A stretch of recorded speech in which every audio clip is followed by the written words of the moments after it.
তাহলে এইগুলির মোকাবেলায় মুসলিম রাষ্ট্রগুলি একত্রিত হয়ে কিছু করতে পারবে?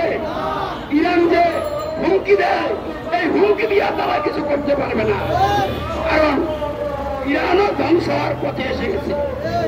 এই জন্য মুসলিম পরিচয় দানকারী লোকদেরকে আমি উদাত্ত আহ্বান জানাবো, যদি ইসরায়েলকে এবং আমেরিকাকে এবং ইউরোপীয় ইউনিয়নকে এবং ইন্ডিয়াকে আপনি নাস্তে নাবুদ করতে চান, এই জন্য আপনি আমি পারবো না। যেমন পথ দিতে হবে, যেই পথে গেলে আল্লাহ রাব্বুল আলামিন আমাদের সাথে থাকবেন এবং তিনি আমাদের পক্ষ হয়ে এগুলিকে কার মটকাই দিবেন, ধ্বংস করবেন। যদি হেদায়েত হওয়ার উপযুক্ত না হোক, ধ্বংসিত হওয়া লাগবে। তাই আমি পরিষ্কার ভাষায় বলতে চাচ্ছি, মানুষের জীবনের মৌলিক সমস্যাগুলি আপনারা বুঝতে পারছেন কিনা? এক নম্বর সমস্যা কি? মানুষের ক্ষমতায়ন বিধান, শাসন কর্তৃত্ব। দুই নম্বর সমস্যা কি? মানুষের আইনে আনুগত্য, মানুষের দাসত্ব। তিন নম্বর সমস্যা কি? মানুষের আইন দিয়ে যারা নেতা সরকার, তাদের নেতৃত্বের আনুগত্য। মানে এই সমস্যাগুলি বাংলাদেশে আছে কিনা, সৌদি আরবে আছে কিনা, চীন দেশে আছে কিনা, আমেরিকা ইউরোপীয় ইউনিয়নে আছে কিনা, ইসরায়েলে আছে কিনা? তাহলে প্রত্যেকটা রাষ্ট্রে এই সমস্যাগুলি শুধু আছে না, প্রতিষ্ঠিত হয়ে আছে। মানুষ এই সমস্যাগুলির অধীনে বন্দী হয়ে আছে। এই কারণে আল্লাহর বিভিন্ন রকমের আযাব গজব আল্লাহ নাজিল করতেছেন। ইসরায়েলকে আল্লাহ ফিলিস্তিনের বিরুদ্ধে লাগাই দিয়েছে।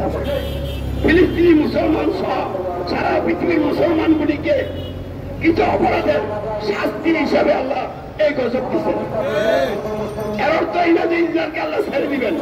তারা যেইভাবে অপরাধ করতেছে, অপরাধের মাত্রা এত তীব্র হয়ে গেছে যে কোনো মুহূর্তে আল্লাহ রাব্বুল আলামিন এমন ভয়াবহ আযাব গজব ইসরায়েলের উপরে আপনি আমেরিকার উপরে দিবেন, আল্লাহর আযাবে এরা ধ্বংস হয়ে যাবে।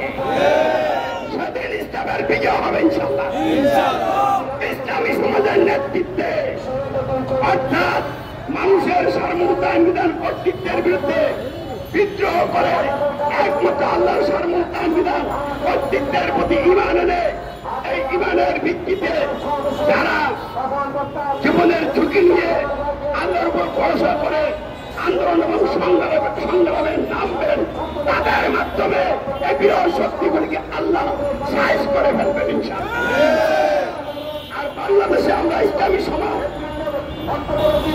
আল্লাহর সার্বভৌমত্বের ভিত্তিতে আন্দোলন এবং সংগ্রাম চালিয়ে যাচ্ছি।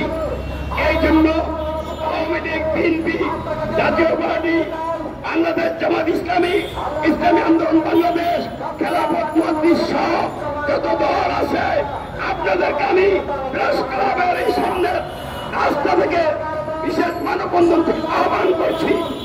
আর বিলম্ব না করে গণতন্ত্রের বিরুদ্ধে আপনারা রাজপথে নেমে আসেন।